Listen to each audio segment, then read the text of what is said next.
to GamecockPod Live.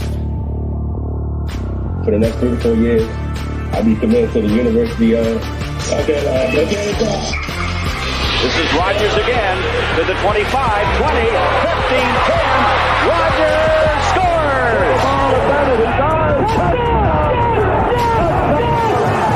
Jackie Bradley Jr. delivered for the Gamecocks. Lost it up, looking for Kelly. Touchdown!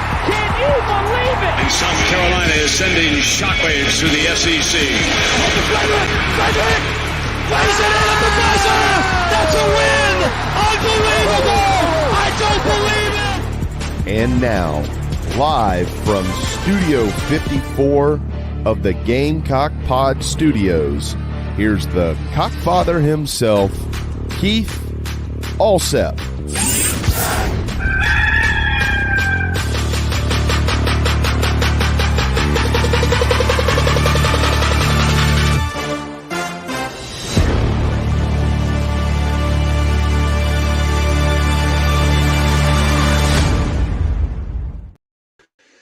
All right, everybody, welcome into GamecockPod Live for August the 23rd, 2023, and we are just 10 days away from Carolina football, and there's probably no more Saturdays without college football until January. That ought to make you happy. Week 0 gets underway.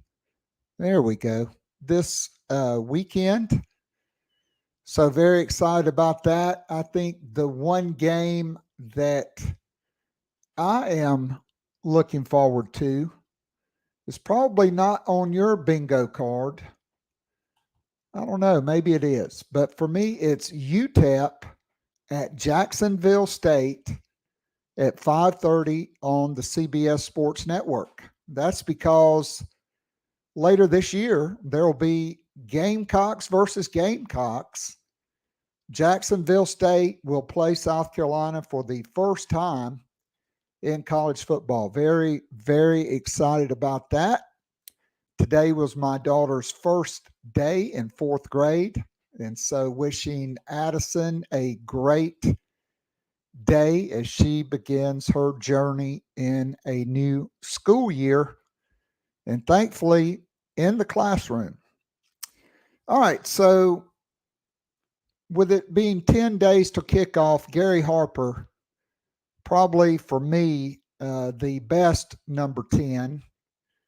And that was because all he had to do was either hand it off or turn it and pitch it to George Rodgers. Not the best passer in the world. Obviously, the Clemson game in 1980 brought that out, but Harper led the Gamecocks in 1979 and 1980 to back-to-back 8-win seasons. So cheers to Gary Harper, who I believe is either a pastor or a retired minister in the upstate. All right, so let's jump into our Nana's Porch news, notes, and headlines real quick. Brad Crawford, 247 Sports college football writer, will join the show momentarily. Jump in the Nana's Porch chat box. Leave your questions. If you have some good ones, we'll ask Brad. Of course, our news, notes, and headlines brought to you by Nana's Porch, a full-service catering company servicing the greater Charlotte, North Carolina area, award-winning catering company. Whether it is a banquet, a wedding, or a corporate event, or a big backyard bash with the whole hog barbecue, Nana's Porch has got you covered. You want to bring in a food trailer, Nana's Porch voted among the top 3 food trailers, according to a local newspaper poll in the Charlotte area. And as we all know, their pimento cheese voted numero uno in the meat and cheese category by the North Carolina Specialty Foods Association. Go to nanasporch.com. Of course, they will be providing the meal at the Carolina Rise tailgate in the shadow of Bank of America Stadium, expecting to see up to a couple of hundred of my favorite Gamecocks and friends. I will be there, and there could be some very special guests as well. All right, so today was supposed to be Daniel Hill Day, the 6'2", 220-pound running back from Meridian, Mississippi, was expected to choose South Carolina over Alabama and Tennessee. Yesterday, he decided to pump the brakes and hold off on that decision. I still think the Gamecocks are in good shape, but there is a family member that really wants to see him stay closer to home and play at Alabama. But the depth chart there is very concerning. So Tennessee getting back in the mix. And so, look, South Carolina already has one 4-star running back committed in Matthew Fuller, who had 280 yards and 4 touchdowns in his season opener. Certainly, you would love to add Daniel Hill. But let me ask you this. In August, would you rather have a 4-star running back from Meridian, Mississippi committed, or consensus 5-star defensive end Dylan Stewart? For me, I'll take Stewart every day of the week. He's a headliner of the class. South Carolina has never had a 5-star commit this early and be able to be one of the lead recruiters in the class. I really don't think South Carolina will have a problem landing another running back and filling out their class. Lots of good things are going on. All right, since we were with you last week, South Carolina has announced the addition of graduate transfer Drew Tuazama from UAB, 6'5", 265 pounds. He will provide depth at a critical position of need. He practiced over the weekend. He's still ramping up. Shane Beamer did say he expected Tuazama to play against North Carolina. We'll see. Shane Beamer, very optimistic, said he expected Juice Wells, Nicholas Harbor, all those guys to play. I don't know. Right now, the coordinators are meeting with the media.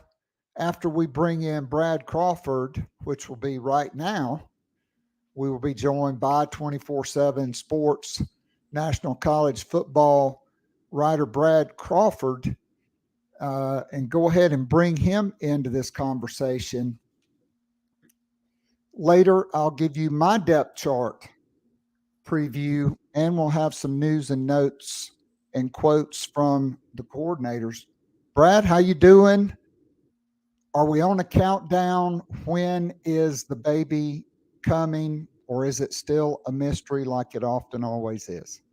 So the due date is September 2nd, which every Gamecock fan knows is the season opener against UNC. So the next doctor's appointment is tomorrow morning, and we're either going to schedule an induction or go one more week and see if it happens on September 2nd. But my first 2 girls were born at or around their due date, and we're expecting this little young lady to be the same. Well, being a girl dad is definitely only for the most special people. You. God reserves that for men that know how to treat a lady. Amen. And know how to raise a girl. And I'm a girl dad. My daughter starts 4th grade today. Awesome. And today's also one of the more famous girl dads. I think he coined the phrase, the late, great Kobe Bryant. Today would have been his 45th birthday. Gone way too soon. One of my favorite players, man. No doubt. All right, so Brad, let's jump right in here. Thanks so much for taking time to be with us. And so I want to get your key takeaways from Shane Beamer's press conference. My key takeaway is Beamer has mastered the art of talking a lot while saying very little. Yeah, going into year 3 as an SEC head coach, man, he's already a 10-year seasoned vet with this, talking to media members and press conferences about preseason depth charts and injury reports. The $1 million question is, will Juice Wells play against UNC? I don't even think Shane knows that right now. He's going by what Juice tells him. Shane said he didn't practice on Tuesday, but he was out there with the team catching balls.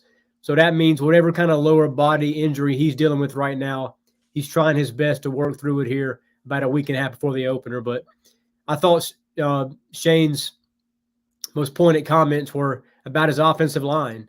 And here we are 10 days from the season opener, and he still doesn't have a starting 5 right now. They're still working through that. And to be honest with you, I think we're going to see 5 players walk out there with 3 of them being transfer additions. And if you told me 8 months ago, man, that 3 of the Gamecocks' 5 offensive line starters would have been from Western Illinois, Charlotte, and Yale, I probably would have laughed. And, here we are close to game week, and that's probably going to be the case. I mean, that would appear to be the case. I know JC has a great source on that. I've talked to a couple people. Yeah. I still think they're juggling guys, and I don't think we'll know until they actually walk out there. And I kind of think that's the way Dowell Loggins and Shane Beamer want it to be. Yeah. I think they want a lot of mystery to this offense, because you have tape of Chip Lindsey running college offense.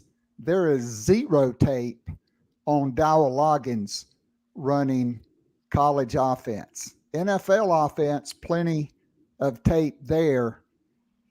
And so, in your opinion, do you expect Juice Wells to play? For me, he's a 50-50 at best and a maybe. Yeah, I think Shane hit it on the head when he initially mentioned, before going in depth about it, that he would consider Juice questionable.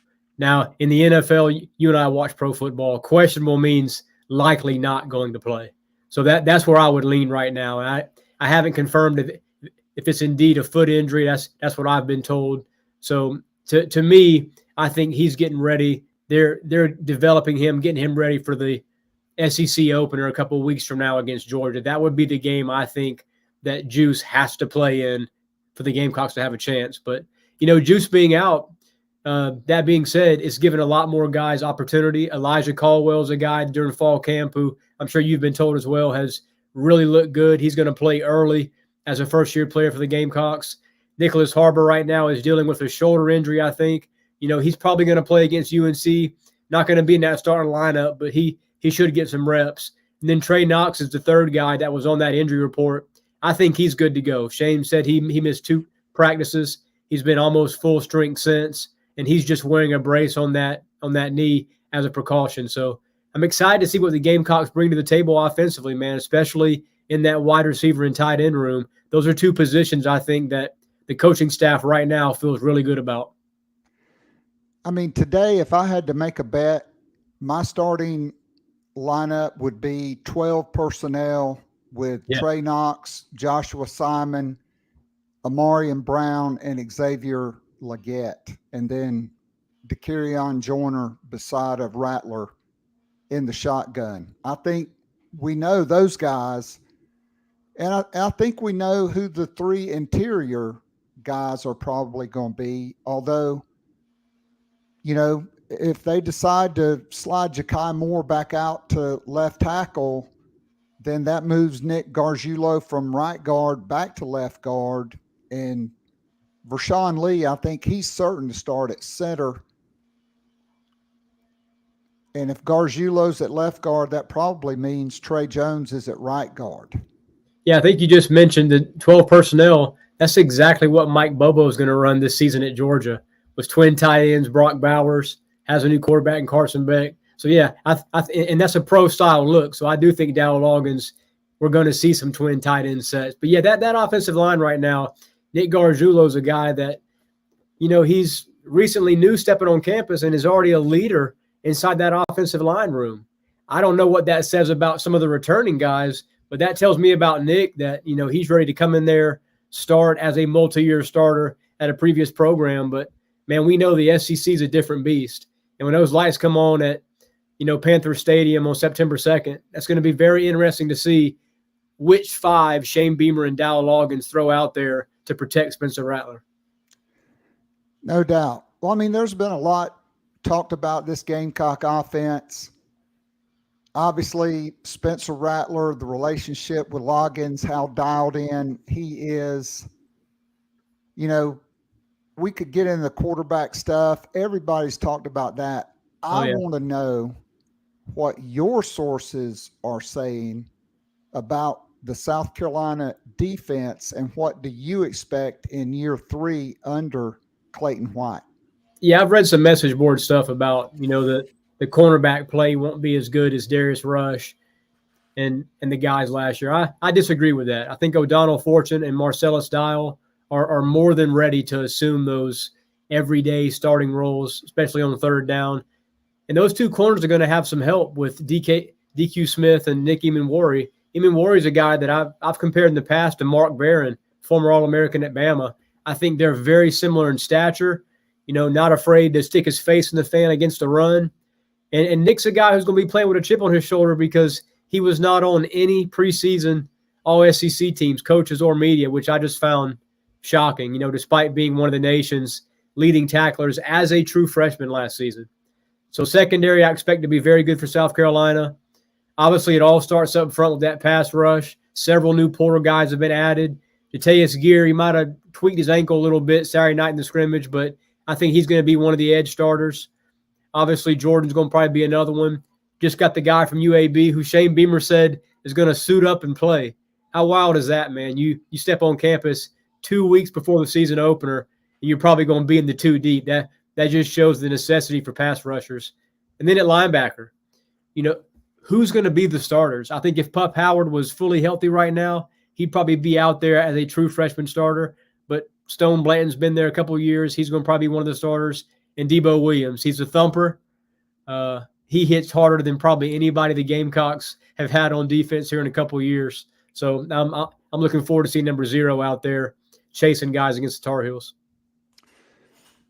So, Brad, what have you heard about the health of Mo Kaba? Because to me, he's really a critical piece for this defense. I know they're ramping him back up. Jordan Strong probably ahead of him in his recovery process, but my sources indicate Kaba played more in the second scrimmage, really looked good, is rounding back into shape. Yep. And I know peeping at the comments, Clayton White publicly feels really good about the depth at the linebacker spot. And I'm with you. I think Pup Howard, his injury slowing him,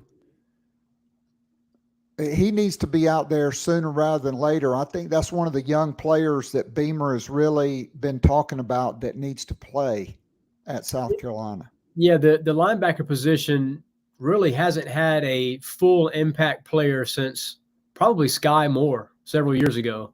And this is a unit that needs to play well for the Gamecocks collectively as a unit on defense to, be one of the top tier SEC defenses behind the likes of Georgia, Bama, and some of those teams.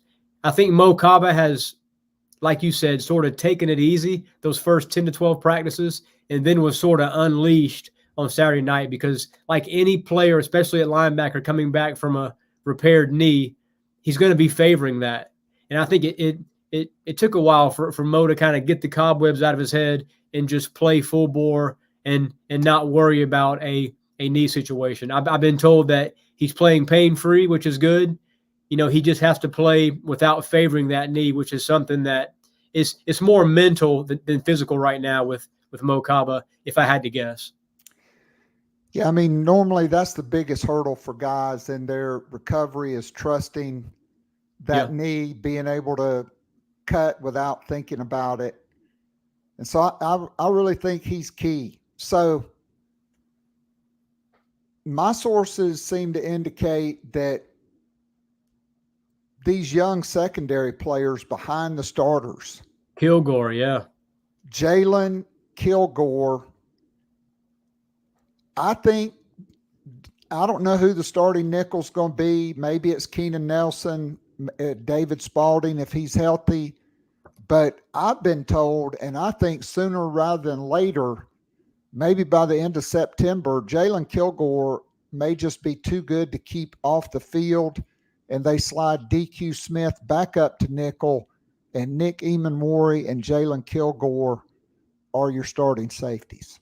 Yeah, there's really 6 or 7 guys, those starting 4 and then 3 or 4 others that Shane Beamer and Clayton White really like and have really shown out. Vicari Swain's another guy who I think can play some meaningful snaps this season. But Kilgore's a guy that has shown during fall camp he's ready to play SEC football already. And as you mentioned, I've heard the same about him. I think you're going to see him on the 2 deep when Shane releases the depth chart probably early next week for UNC. And they're very comfortable right now at the both cornerback spots. Like you said, though, at nickel, it's kind of a multiplayer competition right now. Nickel's one of the positions that Beamer alluded to during the presser yesterday, along with offensive line, defensive line, and then running back behind DK Joyner as running back 1. Those are kind of the positions that are still yet to be decided. So David Spalding has played. He's had some big plays already in his career, and I think you're going to see him get most of the reps at that position. I would agree. So back up front, I just have a feeling Tonka Hemingway is going to start at defensive end.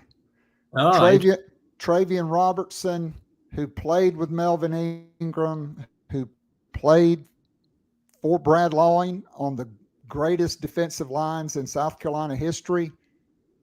At the Birdies with Beamer, Travian Robertson compared Tonka Hemingway to Melvin Ingram. And that was the key takeaway to me, because that is high praise, no doubt about it. He played out of necessity at defensive end in the bowl game, but early in his career, he was a defensive end. You can tell he slimmed back down. I think on first down, maybe second down, he's at defensive end. Then I think you're going to see Travian do just what Brad Lawing did, was slide him inside and bring in a gear or another edge rusher and go with a Rabbits package, because Tonka Hemingway inside, he's just too quick with his initial burst and is really disruptive in there. At his best, Tonka Hemingway is a bull rusher, and that's what I like to call Melvin Ingram. He might not have been sexy with his hand-to-hand combat moves at the line of scrimmage, but he just ran through guys, and he had really quick feet despite, that stature he played at South Carolina. And the good news for Tonka is it took Melvin Ingram 3 or 4 seasons to get to that heightened All-American plateau that he reached as a senior. And, Tonka's been there a couple of years now, and I think he's a guy who could certainly have a breakout performance on that D-line. Travian Robertson, I was texting back and forth with one of the Gamecock staffers a few weeks ago. Since he arrived on campus, they said he's been the most impactful assistant coach that Shane Beamer's hired here in his first couple of years in Columbia. I mean, just as far as teaching technique, he's getting guys on the field that want to be out there, that show the most heart, toughest grit. In the SEC, man, you have to have that in the trenches. And the Gamecocks in recent years maybe haven't been as good on the D-line as the talent they've signed suggests.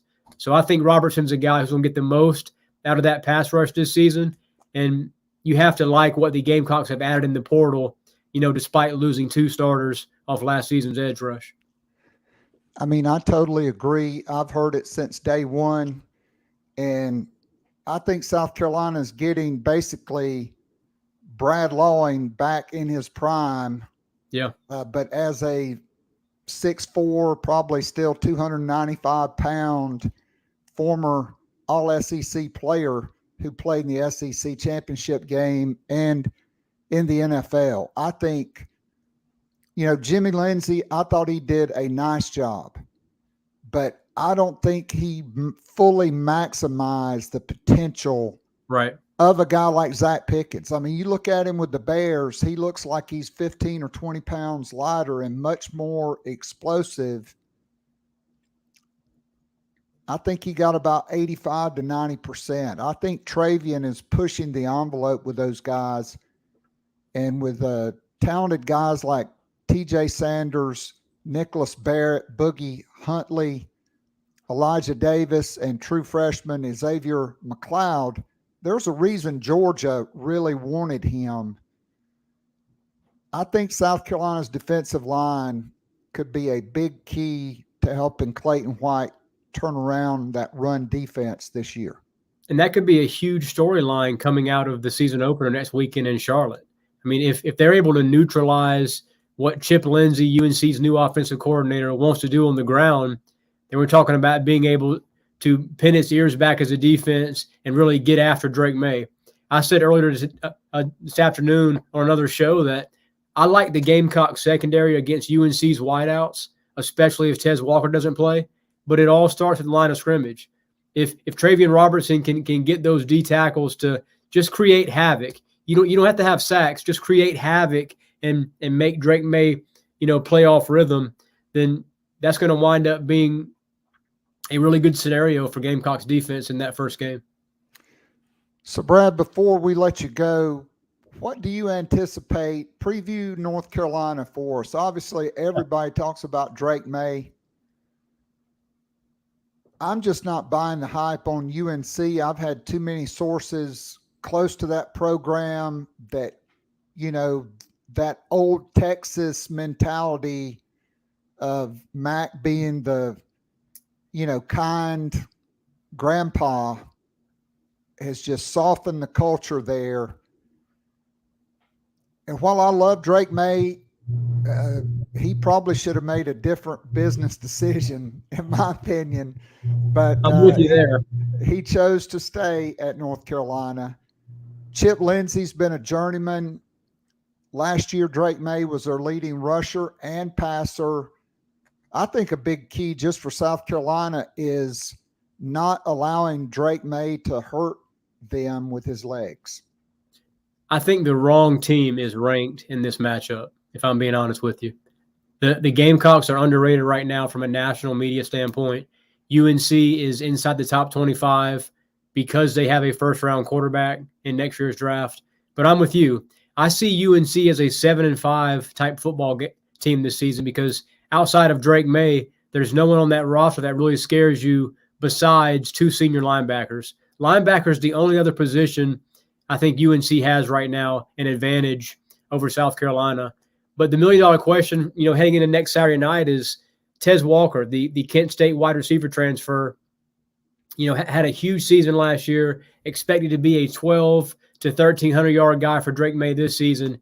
If he's not eligible, if the NCAA does not, grant his waiver request, then we're talking about a fresh look of UNC receivers that are largely unproven because you remember Josh Downs, an all-ACC guy last year, he's off that team. So there's a few new starters up front for Drake May. This is a new offense. It's not going to be the air raid pass heavy that it was last season under Phil Longo. He's at Wisconsin now. So not only are the Gamecocks going to look a lot different with Dow Loggins calling the shots, his first game as a college play caller, by the way, but UNC's offense is going to look very different too, despite having whom I consider one of the, college football's best passers.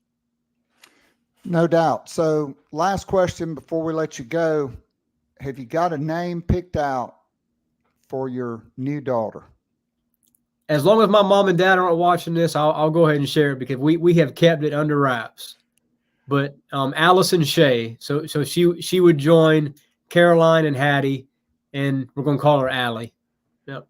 I like it. Caroline was my mom's middle name. It's a great name.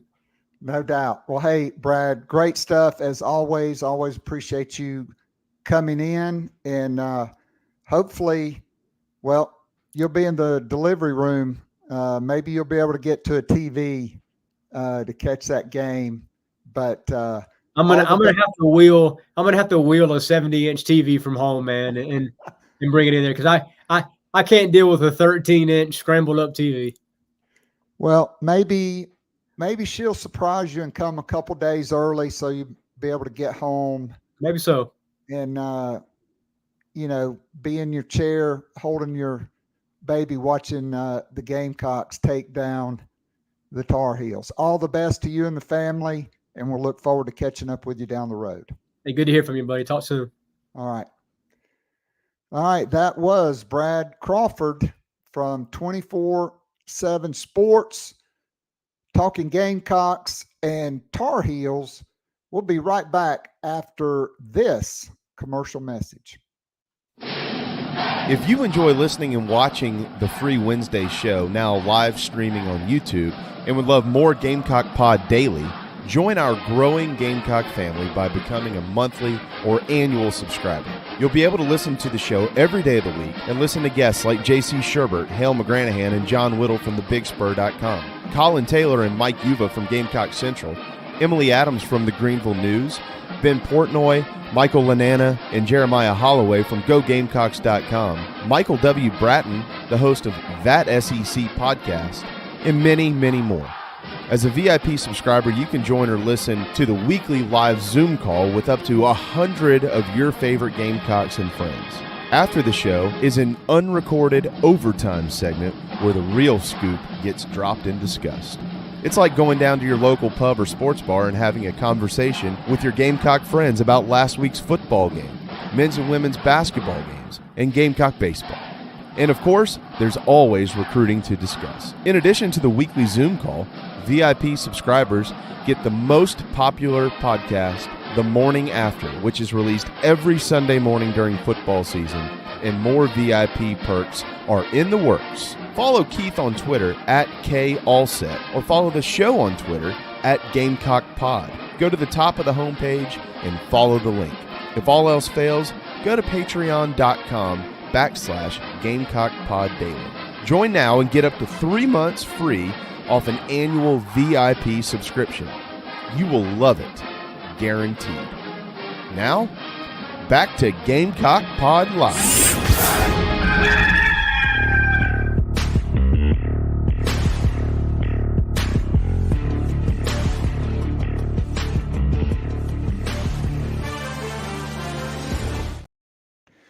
All right, welcome back into Gamecock Pod Live, now available on every platform where you get your podcasts: Google Podcasts, Apple Podcasts, Spotify, iHeartRadio, and Amazon Music. And next week, we will be launching an exclusive sponsor for online betting as the official sponsor of Gamecock Pod Live every Wednesday for September. And so tune in for that announcement next week. All right, so great stuff there from Brad Crawford as always. We like to get him in and out. He's a very busy man. We could have spent the entire hour talking Gamecock football with him. And so one of the things we didn't talk about, one of the things really nobody's talking about that's really going to be critical to South Carolina's success is special teams. South Carolina is one of the few teams in the country that return all their key special team guys. I mean, you've got probably, well, definitely in my opinion, the premier punter in the SEC and all of college football in Kai Kroger. I don't know who was named AP first team All-American over him. He was named to the second team, but 6'4", 212, left-footed punter and a weapon with his arm. He's never thrown an incomplete pass. He has multiple touchdowns and 2-point conversion attempts. He's unbelievable. Mitch Jeter, who did not miss a single field goal last year. There were a couple of snap issues. Kai Kroger, probably also the best holder in all of college football. I think that does not get talked about enough. And Hunter Rogers, your snapper, he's back. Okay. Also, your kickoff return man, Xavier Leggett, is back. DeCarian Joyner could be involved in that. He's had some explosive returns. Of course, we all remember Leggett taking it to the house. That took the top off of Williams-Brice Stadium against Texas A&M last year. That was huge. Okay. And then your punt returner, you've got a very experienced guy in Eddie Lewis, who is very similar to Josh Vann. He was Memphis punt returner last year. He was all AAC as a punt returner, very experienced. And then you have Amarian Brown, who had one of the biggest plays of the Clemson game, picking up a short punt on a bounce and returning it over 30 yards to set the Gamecocks up to score a touchdown on their first possession of the second half. So very excited about Gamecock special teams. And then when you add in all these young athletes at tight end, at wide receiver, at defensive back, at linebacker, okay, you are bringing a lot more speed to your coverage units. You're bringing a lot more athleticism. And I can't wait to see what Pete Limbaugh, who's the best special teams coach in America, chooses to do with special teams this year. Because, look, that is Beamer Ball 2.0. Special teams have made a big difference. Block kicks last year in that season opener against Georgia Southern when, Captain Dumbass couldn't pick a play out of a hat for Spencer Rattler. The offense was stalled. Don't anticipate that with Dowell Loggins. So appreciate the kind words on the interview with Brad. Always good. I think we have pretty good chemistry.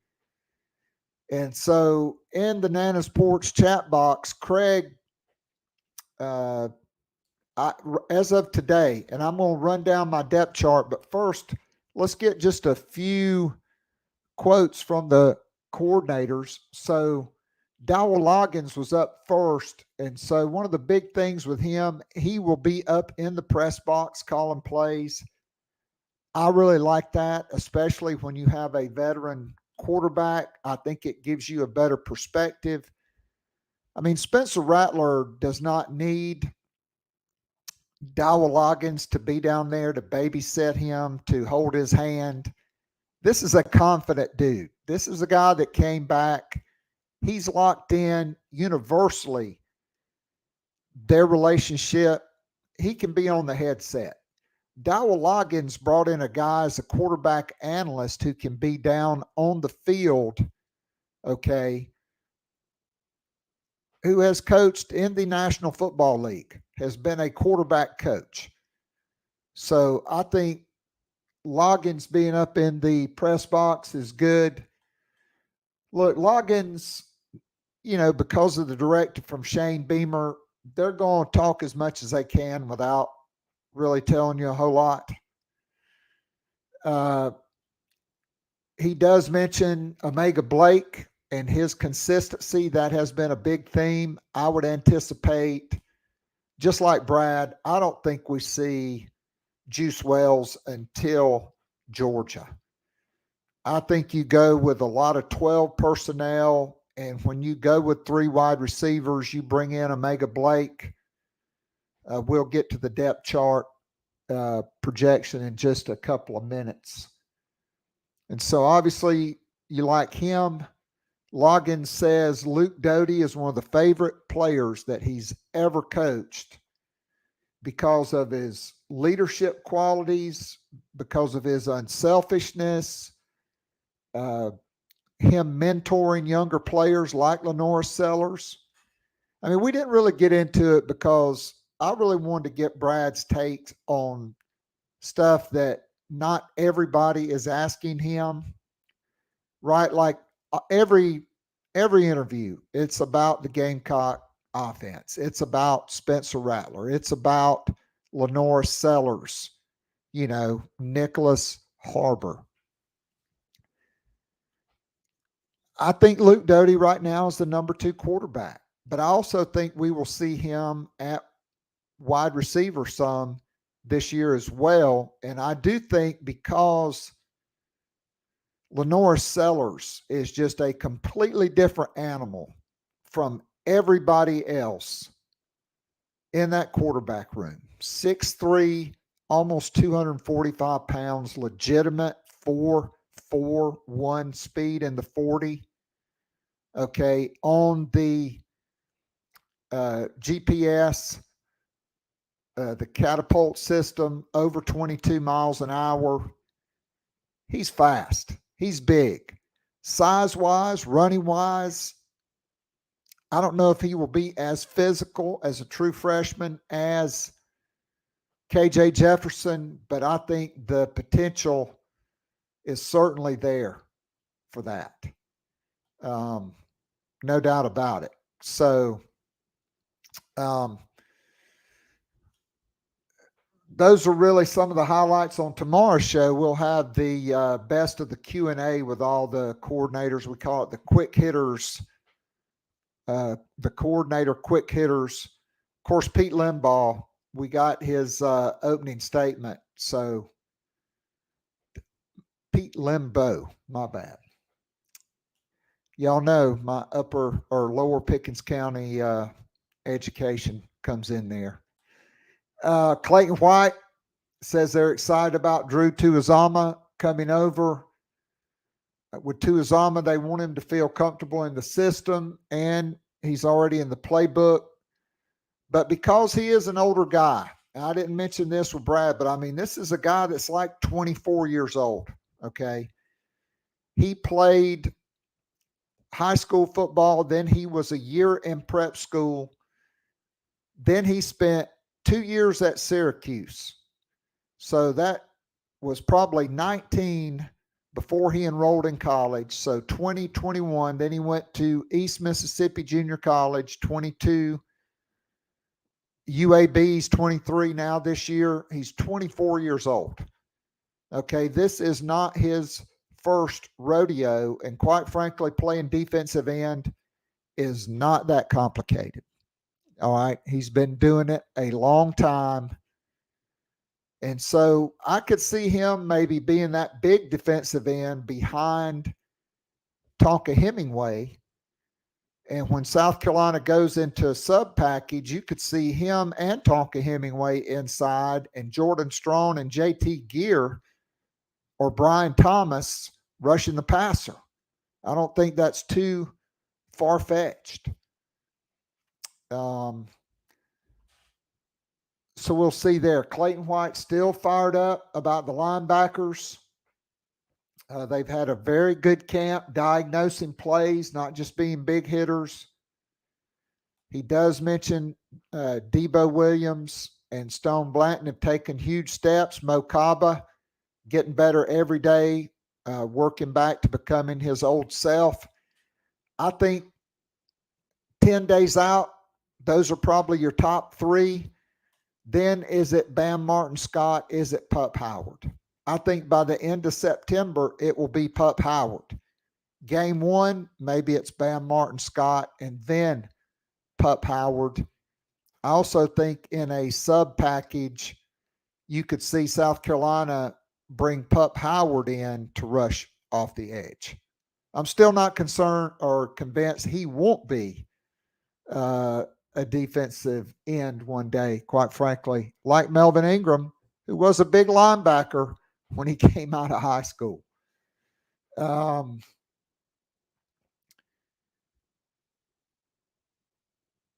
right. So, they have a ton of really smart DBs, plenty of guys that can play nickel. Says Rattler has really been challenging to go against. Says he's an unbelievable dude. And so you have that right now. as well. So Clayton White understands he's on the clock. All right, stopping the run. He gets it. Says that has been their Achilles heel. The biggest thing is improved tackling. I do think this will be the most athletic group of linebackers at South Carolina since you had Sky Moore, T.J. Brunson, and Ernest Jones. I don't think there's any doubt about that. Said they're glad to have J.T. Gear on the defense. He can play both defensive ends. Glad he's come home. I think, you'll see him a lot. If Tonka Hemingway is inside with Boogie Huntley, then I do think it'll be Jordan Strong and JT Gear. All right, Pete Limbo. He mentions a lot of young walk-ons are starting to develop and chisel out special teams roles. Bakari Swain, another guy that could be a kickoff return guy. Tyshawn Russell, dynamic qualities as a returner. Elijah Caldwell, a natural. I think we'll see that. And so lots of guys. Punt returner is by committee. Amarian Brown, Eddie Lewis, as I said. Jalen Kilgore, though, a guy that was dynamic in high school as a wide receiver, just like Bakari Swain. Juju McDowell, I like him better at kickoff return. But they've got a lot of guys and a lot more speed and athleticism than they've had at any point in the Beamer era. And that's because of recruiting, which is the lifeblood of any program. All right, so to end the show, so a lot of great comments. I agree with Matt. Ernest Jones was definitely an impact linebacker. And I thought Brunson, his senior year, I think you had those two guys together. And so I definitely like what those guys brought to the table. You can't fault Ernest Jones for going early. He's the starting linebacker. He played in a Super Bowl. He's got a Super Bowl ring.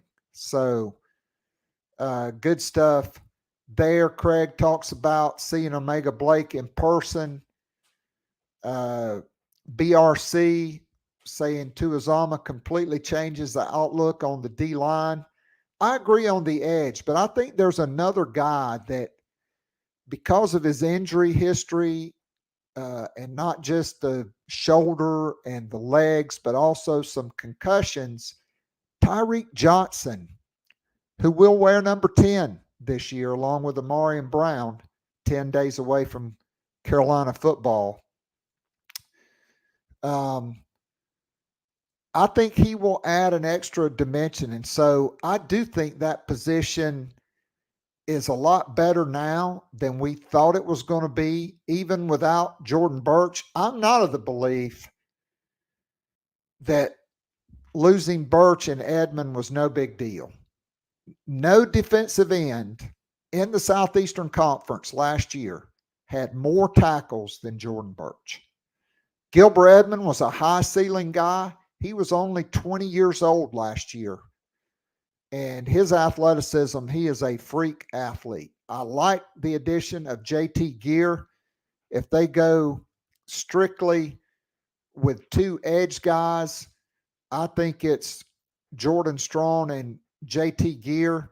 I like having Hemingway, though, because maybe you want to limit Jordan Strong because of the knee. All right, so quickly, let's go down our depth chart. We'll start on offense. I think at tight end, like I said, I'm anticipating two tight ends being starters, Trey Knox and Joshua Simon. I think Nick Elksness is the next guy. I think he's probably the best inline blocking tight end, and then Connor Cox. Reed McKeska has been slowed by injury, so I think it'll take a few weeks for him. Don't sleep on Mo Brown and Lucas Voza. Both of those guys are quality additions as preferred walk-ons.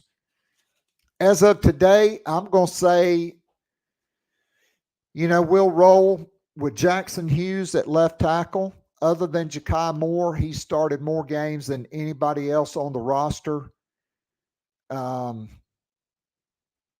Left guard, Ja'Kai Moore, the way he ended the season. Matt, I'm going to agree with you. I do think the tight end room is much better than it was a year ago. Why in the world it took Captain Dumbass until, week 11 to figure out how to use Nate Atkins was just another reason why I'm glad he's at Nebraska now, even though I feel sorry for Husker Nation because that's one of my favorite teams of all times. So I'm going to say this, okay? Tree Babalade may be your backup left tackle. I think in the game, if Jackson Hughes has to go out, they'll either move Ja'Kai Moore out there or they'll flip Big Sidney Fugar from right tackle to left tackle, and they'll bring in Tyshawn Wanamaker at right tackle. Vershawn Lee is definitely going to be the center. If he went down, they would probably slide Nick Gargiulo in there and bring in Trey Jones at right guard. But the starting line, Jackson Hughes left tackle, Ja'Kai Moore left guard, Vershawn Lee at center, Nick Gargiulo at right guard, Sidney Fugar or Tyshawn Wanamaker at right tackle. I do think Fugar could still be in the mix at left tackle with the big tree. BRC, I'm right with you. I definitely feel very confident in those interior three guys. And, Nick Gargiulo has been a big leader, but when we heard from Lonnie Teasley and from some of the other players, they really talked about Vershawn Lee taking over that offensive line group and being a leader. And so having captain, I believe, 149 of the Yale football team and Vershawn Lee, I think you've got two great leaders there on the offensive line. Obviously, at wide receiver, I don't anticipate Juice Wells playing, but when healthy, if South Carolina is in a three wide receiver look, it will be Juice Wells and outside Amarian Brown in the slot and Xavier Legette on the opposite side as the outside receiver. Probably in week 1 and week 2 in a three wide receiver look, it will be Omega Blake in Juice Wells' spot. Okay, the other wide receivers, I think Eddie Lewis, Elijah Caldwell. So those would be the top 6. If you had Juice Wells, Amarian Brown, Xavier Legette, Omega Blake, Eddie Lewis, Elijah Caldwell. I do think a couple of walk-ons. Joseph Morris has had a great fall camp, as well as Peyton Mangrum, my guy from Eastside High School, the first Gamecock to be a factor, maybe, if he is a factor, since Andre Goodman, and before him, Paul Vogel, who was, along with James Seawright, started on the Black Magic 1984 team. In the secondary for week 1, I'm with Brad. You hear great things about Marcellus Dial stepping into that number one corner spot. O'Donnell Fortune, a veteran. At the nickel, David Spalding or Keenan Nelson Jr., Nick Emanwari and DQ Smith at safety, but I do think there could be times when Kilgore comes in and you slide DQ Smith down to the nickel. I think that could happen sooner rather than later. The backup corners right now, Judge Collier, a true freshman from Rock Hill. Okay, went to a charter school up there, 6'1", 190, runs sub 4.5, was an early enrollee and another great evaluation by Torian Gray. And Emory Floyd, redshirt freshman out of the Atlanta area. Okay, that will allow Vakari Swain to potentially play some wide receiver and be a punt or kick returner. I personally have always thought his best spot was wide receiver, and so I'm kind of fired up about that. We'll see down the road where he plays. I think, like I said, Kilgore at safety, and then Peyton Williams, and then there's a pair of veteran walk-ons that Torian Gray trusts in B.J. Gibson and King Dominion Ford. Those guys could factor in. You know, there's always, Peyton Williams and Kawan Banks who can play corner, nickel, or safety. And so there's a lot of options in the secondary. Obviously, to finish out the offense, at quarterback, we know it's going to be Spencer Rattler. I do think Luke Doty is the backup, but I think there could be the package there. Then you've got DeCarrion Joyner at running back, Juju McDowell, second team. I think Mario Anderson is probably the next guy right now, but by the end of September, it could be DJ Braswell. And I think along with Juju McDowell, you could see Loggins use those guys in a number of different ways, particularly if they are in a bear raid offense, meaning browse and air raid. All right, so lots of good stuff on the depth chart. I'm still thinking Tonka Hemingway, TJ Sanders, Boogie Huntley, and Jordan Strong in the opener. Blanton and Debo Williams or Mokaba. Like I said, at corner and the secondary, we talked about that. So this team has got a lot of players over or under 65 yards in game one. Craig, I'm going with the over. Is that rushing and receiving? Because I think we could see some swing passes. And I think the combined yards running, receiving, and passing for DeCarrion Joyner in the opener could be over 100. So we'll see. But I do think there is a lot to feel good about this team. I wish the offensive line was settled. Maybe it is. Maybe there's a lot of gamesmanship going on. Like I said, I do think they want a lot of mystery and intrigue. Kind of the Austin Powers international man of mystery and intrigue about the offense, and as much surprise as they can in this opening game. But here's the bottom line. I'll talk about this next week more,